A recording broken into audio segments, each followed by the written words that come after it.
this video I will tell you how externalities causes a market failure. So before knowing how these causes a market failure, first we have to know what is externality actually. So basically externality वो effects हैं जो क्या कहते हैं आपको कोई negative effect हो चाहे बेनिफिशियल इफेक्ट हो किसी भी इकोनॉमिक यूनिट को economic activity of an agent. यहाँ पे एजेंट जो दिया हुआ इसका मतलब है कोई भी इकोनॉमिक यूनिट, कोई भी फर्म हो सकती है, कंज्यूमर हो सकता है, कोई भी इंडस्ट्री हो सकती है, कोई भी आपकी सोसाइटी हो सकती है छोटी सी। तो कोई भी इकोनॉमिक यूनिट जो इस तरीके से कुछ अपना वर्क कर रही है जिसकी वजह से वो कुछ बेनिफिशियल या फिर कुछ नेगेटिव इफेक्ट रिलीज कर रही है या फिर क्रिएट कर रही है दूसरों के लिए, ऑन अदर्स लिखा है, दूसरों पर कोई नेगेटिव या फिर बेनिफिशियल इफेक्ट कोई क्रिएट करती है इकोनॉमिक यूनिट को, उसे कहते हैं externalities. Now these are of two type, first is economies and next is diseconomies. So first we will talk about what is external economies. So external economies तब create होती है जब आपकी कोई भी इकोनॉमिक यूनिट कोई भी बेनिफिशियल इफेक्ट क्रिएट करती है दूसरों पर और जिसके लिए वो इवन पेमेंट भी नहीं लेती है, तो उसे हम एक्सटर्नल इकोनॉमीज कहते हैं। Got with this? एंड अगर मैं इसको प्रोडक्शन के कंटेक्स्ट में सिखाऊं कि बताऊं कि एक्सटर्नल इकोनॉमीज कैसे क्रिएट हुई, तो अगर कोई एक फर्म है, फॉर एग्जाम्पल एक ब्रिज ही कंस्ट्रक्ट कर दिया गया है और उससे आपको क्या ट्रांसपोर्टेशन में बेनिफिट मिलेगा, तो एक फर्म ने क्रिएट किया और साथ में जो नेबरिंग एरियाज है वहाँ पे लैंड की प्राइस इंक्रीज हो जाएगी, तो उससे फायदा तो उस प्राइवेट फर्म को हुआ था, इंडस्ट्री को हुआ था जिसने वो क्रिएट किया, बट उसने एक बेनिफिशियल इफेक्ट फॉर अदर्स भी क्रिएट किया जिसके लिए उसने कोई एक्स्ट्रा पेमेंट भी नहीं दी। तो इसे कहते हैं एक्सटर्नल इकोनॉमी। मैं एक अगर इजी एग्जांपल आपको बताऊं, जैसे इसमें दिया हुआ है, मैंने एग्जांपल्स जैसे ये है बी ऑफ प्रोड्यूसर,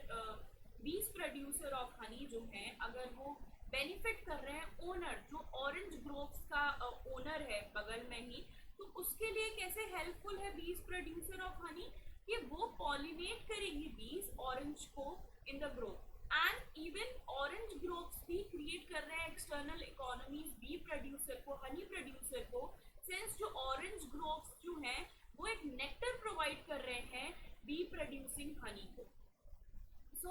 अगर मैं कंजप्शन के कंटेक्स्ट में बात करूं कि हम किस तरीके से external economies means beneficial effect create कर सकते हैं दूसरों के लिए, तो अगर पर्सन कोई अपनी कार भी मेंटेन करके रख रहा है और वो क्वाइट एक ड्राइव सेफ कर रहा है, सेफ ड्राइव कर रहा है, तो इस तरीके से वो एक तो एनवायरनमेंट को बेनिफिशियल है और दूसरा दूसरों के भी सेफ्टी और हेल्थ प्रिकॉशनरी को भी ध्यान में रख के कर रहा है। तो इस तरीके से वो अपना तो बेनिफिट कर रहा है, साथ साथ में सोसाइटी का भी कर रहा है और जिसके लिए उसने कोई एक्स्ट्रा पेमेंट भी नहीं ली है। तो इस तरीके से एक्सटर्नल इकोनॉमीज क्रिएट होती है। Now next I will tell you what is external diseconomy. So basically ये तब अकर होती हैं जब आपकी कोई इकोनॉमिक यूनिट कोई ऐसी एक्टिविटी करे जिसकी वजह से कोई डेट्रीमेंटल इफेक्ट्स क्रिएट हो जाएं सोसाइटी में और उसके लिए वो पेमेंट भी ना करे, उसको कहते हैं एक्सटर्नल डिसइकोनॉमी। फॉर एग्जाम्पल कोई एक फर्म है और वो आपका जो वाटर वे जो वहाँ पे उसके पीछे फर्म के पीछे इंडस्ट्री के पीछे एक स्ट्रीम फ्लो होती है, बहुत ही बेसिक सा एग्जाम्पल है, तो वहां पे आपकी फर्म जो है वेस्ट अपनी फैक्ट्री का रिलीज कर रही है, वो फैक्ट्री अपना वेस्ट रिलीज कर रही है उस स्ट्रीम में और उस स्ट्रीम का वाटर नियर बाय कॉलोनीज में सप्लाई भी होता है, तो उसकी वजह से हेल्थ हैजार्ड्स भी क्रिएट होंगे और वो जो हेल्थ हैजार्ड्स हैं वो लोगों को हार्म करेंगे and they will have to cure by the hospitals and all। तो उनको जो हॉस्पिटल बिल्स पे करने पड़े या फिर जो उनको जो वो विक्टिम बने उसके लिए फर्म को कोई पेमेंट नहीं करना पड़ रहा है। Firm do their own work and releases a negative effect which causes a harm to the other ones for which the firm is not even pay for that thing। तो इसे कहते हैं एक्सटर्नल एक्सटर्नल डिसइकोनॉमीज जब आप कुछ ऐसा negative effect create करो अपने प्रोडक्शन के थ्रू या फिर अपने कंजप्शन के थ्रू, जिसकी वजह से आप अपना तो लॉस नहीं कर रहे बट उसके जो इफेक्ट्स है ना वो आपके दूसरे लोगों को अफेक्ट कर रहे हैं और उसकी वजह से वो लोग हार्म हो रहे हैं और उनको उनको जो सफरिंग हो रही है उसके लिए आपको पेमेंट भी नहीं करनी है। तो इस तरीके से एक्सटर्नल डिसइकोनॉमीज क्रिएट होती है। ये मैंने प्रोडक्शन का एग्जांपल दिया जो अभी मैंने आपको एक्सप्लेन किया। अगर मैं कंजप्शन के कंटेक्स्ट में बात करूँ ना तो कंजप्शन का कंटेक्स्ट ऐसा है कि अगर आपने एक लाउड स्पीकर खरीदे हैं और आप बहुत ही लाउड वॉइस में उसको सुन रहे हैं तो आप अपने लिए तो ठीक है, आपको अच्छा लग रहा है, that's why you are hearing that, but it will create a negative effect on others. Okay, so for which you don't even have to pay. They will might there be an exam of other one on a next day and you are listening a very high level music on a very high level, so it causes a effect on that person education loss. So it is basically example of diseconomies in a context of consumption. Now I will tell you now what is a problem. जब economies of scale की वजह से कैसे problem arise होती है ना वो मैं बता रही हूँ और किस वजह से मार्केट फेलियर हो जाता है। अभी हमने बेसिक इंट्रोडक्शन ले लिया about the terms. Now I will tell you how these economies of scale create a problem. See, अब फर्म ने क्या किया कि अब अगर मैं इकोनॉमीज की बात करूँ तो फर्म ने आपको बेनिफिट तो क्रिएट कर दिया, अब उसने उस बेनिफिट की ना कॉस्ट अपने मतलब उसने कोई पेमेंट नहीं ली, रेवेन्यू कलेक्ट नहीं किया। अब वो क्या होगा, उसकी वजह से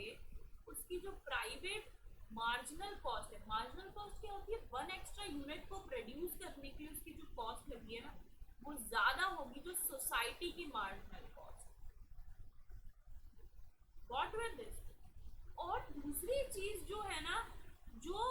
फर्म और इस चीज को अकाउंट में नहीं लेगी और जो बेनिफिट्स हुए हैं ना उसकी प्रोडक्शन से उसको वो अकाउंट में नहीं लेगी। इन इकोनॉमीज याद रखना बेनिफिट्स के बारे में बात करती है, तो इकोनॉमी जो है वो उसके बेनिफिट को अपने अकाउंट में लेगी नहीं। और ये चीज इंपॉर्टेंट है कि जो प्राइसेस होती है ना गुड्स की, अगर फर्म ने एक्स गुड प्रोड्यूस किया है और उसकी वजह से बेनिफिट भी हुआ है सोसाइटी को, बट उस सिचुएशन में आपकी private marginal cost social marginal cost increase होगी। अब वो मार्केट में जब उसे लॉन्च करेगा तो मार्केट प्राइस जो होती है ना वो प्राइवेट मार्जिनल कॉस्ट के बेसिस पे फिक्स होती है और जो यहाँ पे सोशल मार्जिनल कॉस्ट से रिफ्लेक्ट ही नहीं कर रहा। तो ये जो डाइवर्जेंस आएगा ना इसके बीच में, प्राइवेट मार्जिनल कॉस्ट के बीच में एंड सोशल मार्जिनल कॉस्ट के बीच में, इसी वजह से प्रॉब्लम क्रिएट होगी। तो क्या होगा ना कि प्राइवेट मार्जिनल कॉस्ट और सोशल मार्जिनल कॉस्ट की वजह से ये जो डिफरेंस आएगा ना, अब प्राइसेस तो प्राइवेट मार्जिनल कॉस्ट के बेसिस पे डिसाइड हो जाएंगी, तो प्राइवेट मार्जिनल कॉस्ट हाई है तो प्राइसेस भी हाई हो जाएंगी। अब बेसिक सी बात है, अगर उनने मार्केट में सप्लाई ज्यादा कर दी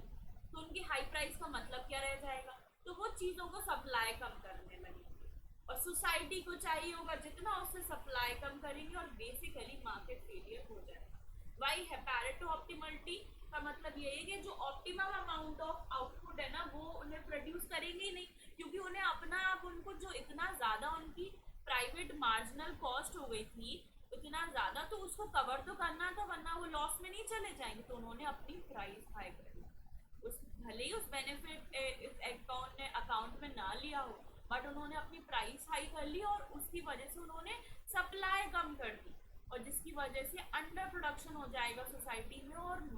जो सोसाइटी का वेलफेयर है वो शो नहीं होगा। मैं आपको इसको ग्राफ के थ्रू समझा दूंगी, डोंट वरी अबाउट दैट, ठीक है। सो व्हाट इज दैट, ये हाँ वो